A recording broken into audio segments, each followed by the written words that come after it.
வீட்டில் பல பேர் பல விதமாக எங்களுக்கு கேள்வி கேட்பாங்க. மாமியார்லேருந்து ஆமாம் நீ இது வரைக்கும் எத்தனையோ எக்ஸாம் எழுதிருக்க, வருஷம் வருஷம் எழுதுற, ஆனால் இது வரைக்கும் ஒரு நாளும் நீ பாஸ் பண்ணது கிடையாது, வேலைக்கு போனது கிடையாது, வேலை செய்யறதுக்கு பயந்துட்டு நீ புக் எடுத்து வச்சுட்டு இருக்கிற அப்படின்னு பல இன்னல்களை நாங்கள் சந்திச்சு. ஒரு லேடிஸ் படிக்கணும்னா குழந்தை குட்டிங்க ஐயா, குழந்தைய வந்து அழுதுட்டு இருக்கோங்க ஐயா, அந்த குழந்தைய அழுறது கூட நாங்கள் பார்க்க முடியாம உட்காந்து படிச்சுக்கிறோம். எனக்கு 1.5 மாசம் குழந்தைய கூட தூக்கி கொஞ்சது இல்லையா.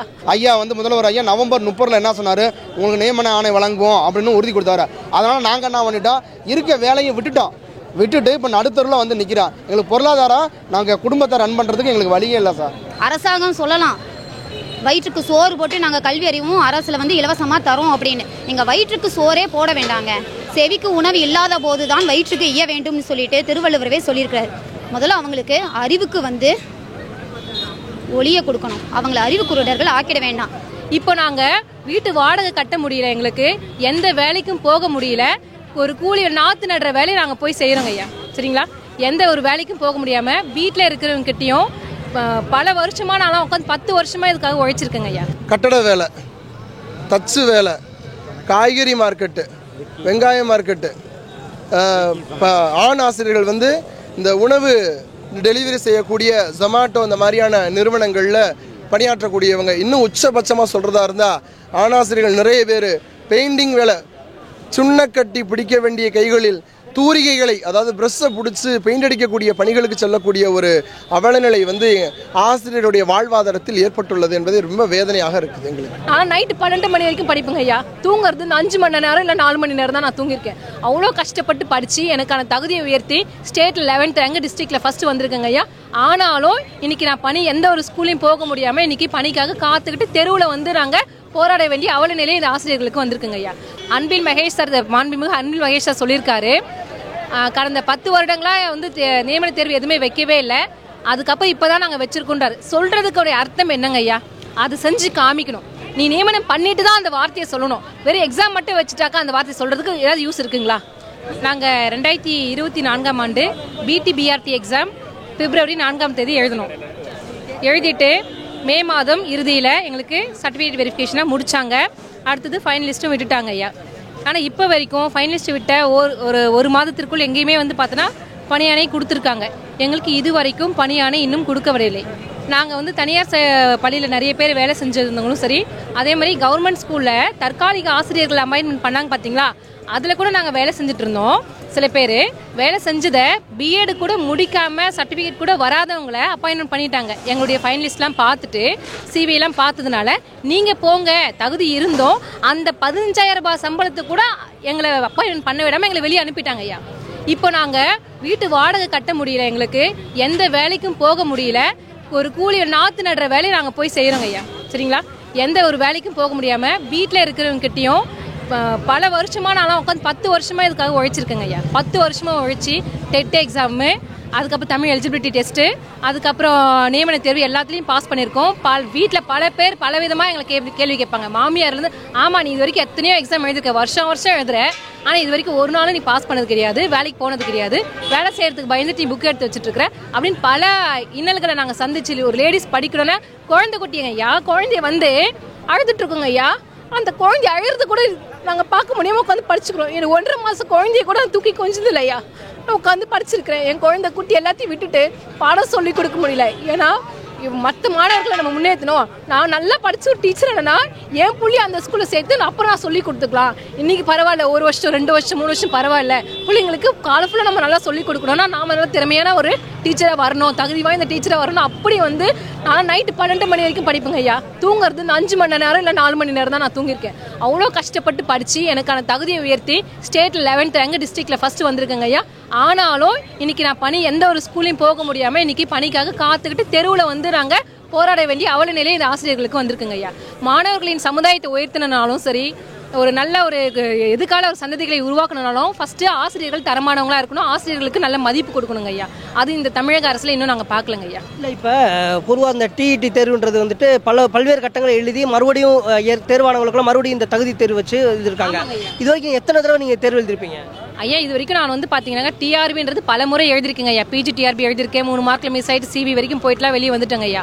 அதில் பல எக்ஸாமில் நான் சிவி வரைக்கும் போயிட்டு வந்திருக்கேன். இது ஒன்றாவது எனக்கு வந்து பார்த்தீங்கன்னா ஃபைனலிஸ்ட் வந்துச்சு.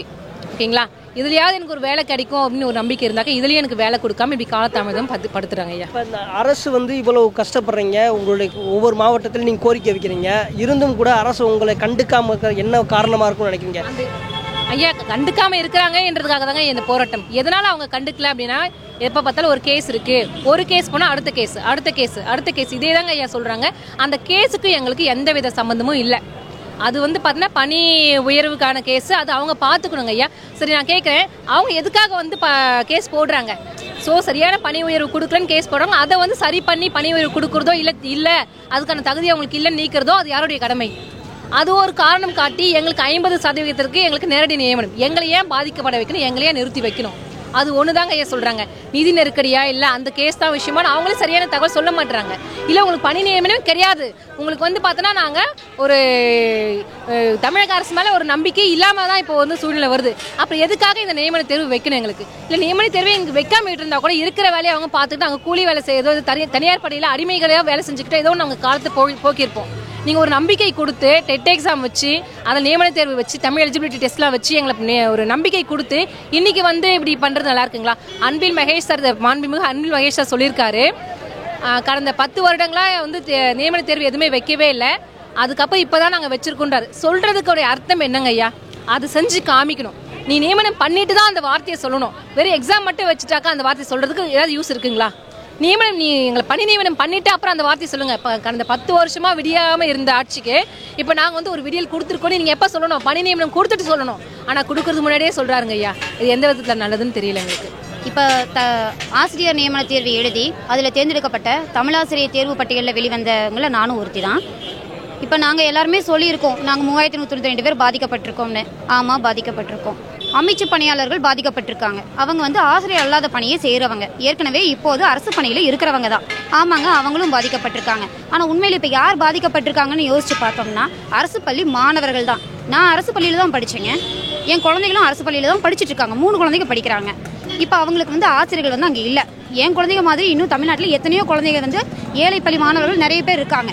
அவங்க எல்லாருக்கும் இப்போது அரசாங்கம் வந்து இந்த நியமன தேர்வில் வழக்கு இருக்கிறதால ஆசிரியர் பணியிடத்தை ஒன்று கூட நிரப்பாமல் இருக்கிறதால பாதிக்கப்படுறது ஏழை பள்ளி மாணவர்கள் தாங்க. இப்போ அமைச்சு பணியாளர்களுடைய குழந்தைகளை எத்தனை பேர் அரசு பள்ளியில் படிக்கிறாங்கன்னு தெரியாது. இப்போ பாதிக்கப்பட்டிருக்க எங்கள் ஆளுகளில் யார் வந்து எத்தனை பேர் அரசு பள்ளியில் குழந்தைகளை படிக்க வைக்கிறாங்கன்னு தெரியாதுங்க. ஆனால் என் குழந்தைங்க பாதிக்கப்பட்டிருக்காங்க, படிச்சுட்டு இருக்காங்க. நான் உண்மையை சொல்கிறேன், என் குழந்தைங்க பாதிக்கப்பட்டிருக்காங்க, நேரடியாக பாதிக்கப்பட்டிருக்காங்க. ஏன் தற்காலிக ஆசிரியர் வச்சு நடத்துகிறாங்க இல்லையா, அது வரைக்கும் தற்காலிக ஆசிரியர் இருக்காங்களான்னு கேட்கலாங்க. ஆனால் தற்காலிக ஆசிரியருக்கு நானும் கூட தான் விண்ணப்பிச்சிருந்தேன். எங்களுக்கு வந்து யாருமே வந்து அந்த வேலையை கொடுக்கலைங்க. தகுதி வாய்ந்த 8 பாஸ் பண்ண யாருக்குமே வந்து அந்த வேலை வந்து எந்த அளவுக்கு கிடைச்சிருக்குன்னு சொல்ல முடியாது. பெரிய பெரிய நல்ல ஒரு செல்வாக்கு மிகுந்த ஆளுங்க வந்து அவங்களுக்கு தெரிஞ்சவங்க ஆளுகளை வச்சு தான் நிறைய பேருக்கு வந்து அந்த வேலையை கொடுத்துருக்காங்க சார். அப்படி இருக்கும்போது அதில் அதிகமாக பாதிக்கப்பட்டது யார் அப்படின்னா என்னுடைய ஏழை அரசு பள்ளி மாணவர்கள் தான்.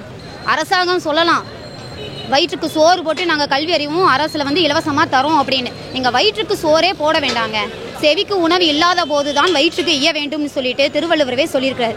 முதல்ல அவங்களுக்கு அறிவுக்கு வந்து ஒளியை கொடுக்கணும், அவங்கள அறிவு குருடர்கள் ஆக்கிட வேண்டாம்.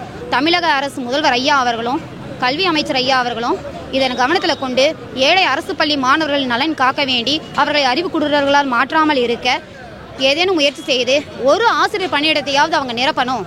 என் குழந்தைகளும் அரசு பள்ளியில் படித்து அரசு வேலைக்கு போகணும். நாங்கள் அரசு பள்ளியில் தான் படித்தோங்க, இன்றைக்கி அரசு பணிக்கு போக போகிறோம். எங்களுக்கான அறிவு அவங்க தான் கொடுத்தாங்க, அரசு பள்ளி ஆசிரியர்கள். அதனால் நாங்கள் எல்லாருமே தரமான ஆசிரியர்களாக இருப்போம். தயவு செய்து ஐயா அவர்கள் எங்கள் பணியிடத்தை வெகு விரைவில் நிரப்புமாறு பணிவுடன் கேட்டுக்கொள்கிறோம். பிடிபிஆர்டி நியமன தேர்வில் தேர்ச்சி பெற்ற ஆசிரியர்கள் நாங்கள். வழக்கை காரணம் காட்டி பணி நியமனம் வழங்குவதில் தாமதம் காட்டக்கூடிய அரசு. இந்த வழக்கு என்பது எங்களுக்கும் இந்த வழக்கிற்கும் எந்த வகையிலும் ஒரு தொடர்பும் கிடையாது. நாங்கள் நேரடி மொத்தம் 100% பணி நியமனம், அதில் 50% வந்து பிடிபிஆர்டிக்கு ஒதுக்கப்பட்டது. மீதி இருக்க 50%ல் 48% வந்து பணி உயர்வு, ஆசிரியர்களுக்கு பணி உயர்வு. 2% வந்து ஆசிரியர் அல்லாத அமைச்சு பணியாளர்களுக்கான இடஒதுக்கீடு. இதில் 50% முழுக்க முழுக்க பிடிபிஆர்டி நேரடி தேர்வு எழுதி நேரடி நியமனம் பெற்ற ஆசிரியர்களாக எங்களுக்கு. இதற்கும் எங்களுக்கும் அமைச்சு பணியாளர்களுடைய பணிகளுக்கும் எந்த தொடர்பும் கிடையாது. பணியில் இருக்கக்கூடிய அமைச்சு பணியாளர்கள் எங்களது பணிகளை நிறுத்தி எங்களது பிடிபிஆர்டி நியமனத்தை நிறுத்தி அவர்கள் வழக்கு தொடர்ந்திருக்கிறார்கள். காரணம் அவர்களுக்கு பதவி உயர்வு வழங்க வேண்டும் என்று காரணம் கூறி எங்களது பணிகளுடைய ஆணையை நிறுத்தி வைக்க கோரி வழக்கு தொடர்ந்துள்ளார்கள். ஆனால் உண்மையில் பார்க்க வேண்டும் என்றால் எங்களுக்கும் அமைச்சு பணியாளர்களுக்கும் எவ்வகையிலும் தொடர்பு கிடையாது. ஒருத்தருடைய பணி உயர்வு என்பது அரசுடைய கொள்கை முடிவு. ஒருத்தருடைய பணி உயர்வு என்பது அரசுடைய கொள்கை முடிவு. இதற்கும் நேரடி நியமனம் பெறக்கூடிய எங்களுக்கும் சம்பந்தம் இல்லை. அரசு இதை நினைத்தால் நீதிமன்றத்தில் கூறி, ஏன்னா பதவி உயர்வு என்பது அரசு எடுக்கக்கூடிய ஒரு கொள்கை முடிவு. இது திட்டவட்டமாக அனைவரும் அறிந்த உண்மை. ஒருத்தரை பதவி உயர்வு செய்ய வேண்டியது அரசியோடைய தனிப்பட்ட ஒரு முடிவு. இதற்கிடையில் நீதிமன்றத்தில் அவர்கள் தொடுத்த வழக்கு எங்களுக்கு நியமனம் பண்ணிட்டு எங்களுக்கு பதவி உயர்வு வழங்கிவிட்டு பிறகு எங்களுக்கு நேரடி நியமனத்தை அவங்களுக்கு கொடுங்கன்னு சொல்லிட்டு அரசு நினைத்திருந்தால் இந்த வழக்கை எப்பொழுதும் முடித்திருக்கலாம். நேரடி நியமனத்திற்கும் பதவி உயர்வுக்கும் எந்த வகையிலும் தொடர்பு இல்லை என்று கூறி எங்களுக்கு நியமனத்தை வழங்கியிருக்கலாம். ஏன் அரசு இவ்வளவு காலதாமதம் எடுக்கிறது என்று எங்களுக்கு தெரியவில்லை. மாண்புமிகு தமிழக முதல்வர் ஐயா அவர்களுக்கும் மாண்புமிகு கல்வி அமைச்சர் அவர்களுக்கும் பிடிபிஆர்டி நேரடி நியமனம் தேர்ச்சி பெற்ற 3192 ஆசிரியர்களின் சார்பாக ஒரு பணிவான வேண்டுகோள். விரைவில் இந்த வழக்கை முடித்து வைத்து வருகிற மார்ச் 1ஆம் தேதி தங்களது பிறந்தநாளை முன்னிட்டு எங்களது வாழ்க்கையில் எங்கள் வாழ்வாதாரத்தை உயர்த்த வேண்டும் என்று அத்துணை ஆசிரியர்களின் சார்பாக அன்போடு கேட்டுக்கொள்கின்றோம். நன்றி. நீங்கள் ஆசிரியராக இருக்கீங்க, தேர்வு எழுதுறதுக்கு முன்னாடி ஏதோ ஒரு பள்ளியில் ஆசிரியர் வேலை பார்த்துருப்பீங்க. இப்போவும் அந்த ஆசிரியர் பணி தொடர்றீங்களா, இல்லை என்ன மாதிரியான வேலைக்கு பார்த்துருக்கீங்க? தேர்வு முடிவுகள் அறிவிக்கப்பட்ட பிறகு இறுதி பட்டியல் வெளியிட்டாங்க. நாங்கள்லாம் சிவி போயிட்டு வந்ததுக்கப்புறமா அதிலிருந்து தேர்ந்தெடுக்கப்பட்ட ஆசிரியர்களுடைய இறுதி பட்டியல் வெளியிடப்பட்டதுக்கப்புறமா சில ஆசிரியர்கள் தங்களது பணிகளை தனியார் பள்ளிகளில் தொடர முடியவில்லை.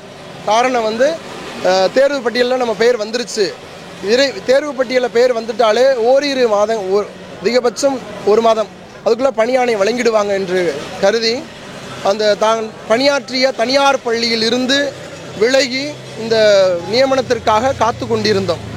ஏன்னா இடையில நாங்கள் தனியார் பள்ளியிலிருந்து வெளியில் வர முடியாது. அவங்களே ஆமாம், இன்னும் சொல்லப்போனால் தேர்வு பட்டியலில் எங்கள் பேர் வந்ததுக்கப்புறமா நாங்கள் பணியாற்றிய தனியார் பள்ளியில் பணியாற்றின ஆசிரியர்களை அந்த தனியார் பள்ளியை சார்ந்தவர்களே நிர்வாகமே பணியிலிருந்து விடுப்பு செய்தது. காரணம் நீங்கள் இடையில போயிட்டீங்கன்னா நாங்கள் என்ன பண்ணுறது ஆசிரியர்களுக்கு அப்படின்னு சொல்லி காரணம் சொல்லி தனியார் பள்ளியில் பணியாற்றிய ஆசிரியர்களை இடையில நிப்பாட்டிட்டாங்க. அதனால் அவங்க வாழ்வாதாரத்தை இழந்து அரசை நம்பி இப்போ வரையுமே காத்து கொண்டிருக்கிறோம். ஆசிரியராக பணியாற்ற கொண்டிருக்க வேண்டிய நாங்கள் தினசரியே கூலி வேலைக்கு சென்று கொண்டிருக்கின்றோம். உதாரணத்துக்கு எந்த மாதிரியான வேலைகள் இப்போ பார்க்குறீங்க நீங்கள்? உதாரணத்திற்கு கட்டட வேலை, தச்சு வேலை, காய்கறி மார்க்கெட்டு, வெங்காய மார்க்கெட்டு, ஆண் ஆசிரியர்கள் இந்த உணவு டெலிவரி செய்யக்கூடிய ஜொமாட்டோ இந்த மாதிரியான நிறுவனங்களில் பணியாற்றக்கூடியவங்க. இன்னும் உச்சபட்சமாக சொல்கிறதா இருந்தால் ஆணாசிரியர்கள் நிறைய பேர் பெயிண்டிங் வேலை, சுண்ணக்கட்டி பிடிக்க வேண்டிய கைகளில் தூரிகைகளை, அதாவது ப்ரெஷ்ஷை பிடிச்சி பெயிண்ட் அடிக்கக்கூடிய பணிகளுக்கு செல்லக்கூடிய ஒரு அவலநிலை ஆசிரியருடைய வாழ்வாதாரத்தில் ஏற்பட்டுள்ளது என்பது ரொம்ப வேதனையாக இருக்குது எங்களுக்கு. இவ்வளவு பிரச்சனைகள் இருக்குமே கூட முதல்வருக்கு அமைச்சர் கல்வி அமைச்சர் சந்திச்சிங்களா? அவங்களோட சந்திப்பில் உங்களுக்கு என்ன மாதிரியான தகவல் கொடுத்துருக்காங்க?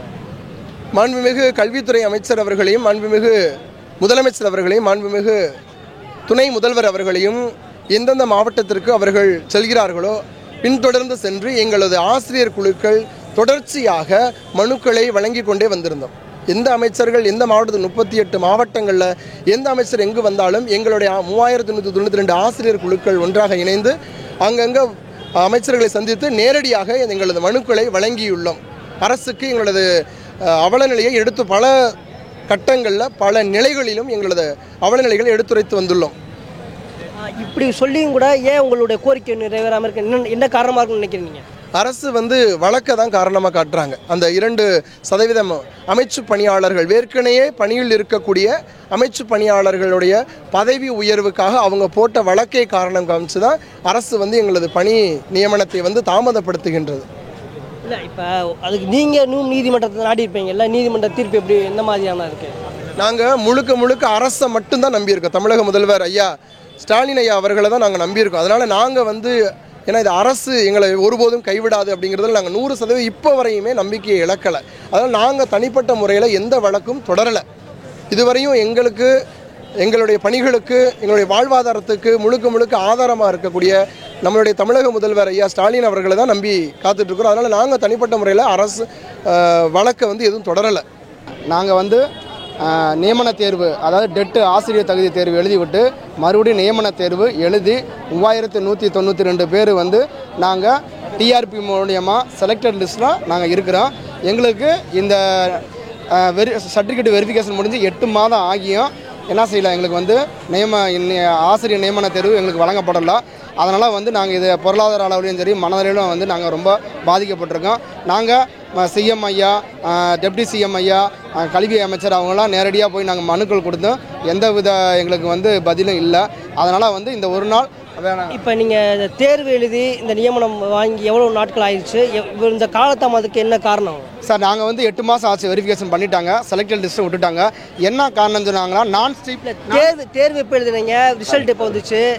போன வருஷம் இந்நேரம் பிப்ரவரி மாதம் நாங்கள் எழுதினோம். 2024 டெஸ்ட் எழுதினோம்.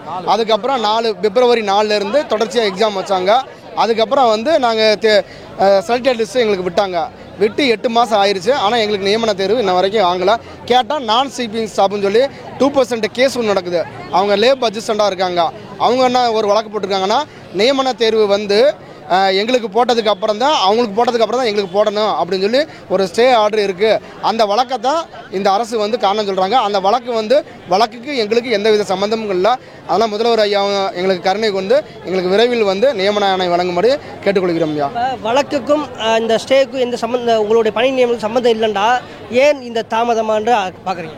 அது சார், இப்போ எவ்வளவோ கேஸ் நம்ம அரசு என்ன செஞ்சுருக்கு, தகுதிபடி ஆக்கியிருக்கு. இந்த அரசு வக்கீல் எங்களுக்கு சாதகமாக இந்த தடை ஆணையை உடைக்கணும் அப்படிங்கிறது இப்போ 4 ஹியரிங் வந்துருச்சு. 4 மாதம் ஹியரிங் வந்துச்சு. ஆனால் அரசு தரப்பில் எங்களுக்கான ஆதரவு என்னது அரசு சார் தரல சார். கேட்டால் வாய்தா தள்ளி போய்கிட்டே இருக்குது. எங்களை பற்றி அவங்க எடுத்து சொல்ல மாட்டேங்கிறாங்க. அதுக்கு தான் இந்த ஆர்ப்பாட்டம் சார். இப்போ எவ்வளோ ஆசிரியர்கள் இருக்கீங்க? இதனால் உங்களுக்கு எந்த மாதிரியான பொருளாதார சிக்கல்கள்லாம் இருக்குது? ஆமாம் சார், இப்போ நாங்கள் 3192 பேர் செலக்டட் லிஸ்ட்டில் இருக்கோம் சார். இதனால் நாங்கள் செலக்ட் ஆனாங்க. இதே ஜென்ஸ் எடுத்துக்கங்க, கூலி வேலைக்கு போகிறாங்க. அதுக்கப்புறம் டீ கடையில் டீ ஆற்ற போய்கிட்டு இருக்காங்க. அதுக்கப்புறம் வெங்காயப்பேட்டையில் வாங்குறாங்க. இதே லேடிஸ் இதே மாதிரி நிறைய இன்னல்கள் பண்ணிட்டு இருக்காங்க. இதை உறவினர்கள் மத்தியில் நாங்கள் செலக்ட் ஆகிட்டோம், நாங்கள் ஒரு ஆசிரியர்னு என்ன சொல்ல முடியல. அதனால் நம்ம மனதளவில் இப்போ நாங்கள் எங்களே எடுத்துங்க, 3 குழந்தைகள் இருக்குது. இந்த வாழ்வாதாரம் நம்பி நான் டீச்சர் வேலை பார்த்துக்கிட்டு இருந்தேன். அந்த வேலையும் விட்டுட்டு என்ன பண்ணிட்டோம், ஐயா முதல்வர் ஐயா நவம்பர் 30 என்ன சொன்னார், உங்களுக்கு நியமன ஆணை வழங்குவோம் அப்படின்னு உறுதி கொடுத்தாரு. அதனால் நாங்கள் என்ன பண்ணிட்டோம், இருக்க வேலையை விட்டுட்டு இப்போ நடுத்தருவில் நிற்கிறோம். எங்களுக்கு பொருளாதாரம், நாங்கள் குடும்பத்தை ரன் பண்ணுறதுக்கு எங்களுக்கு வழியே இல்லை சார்.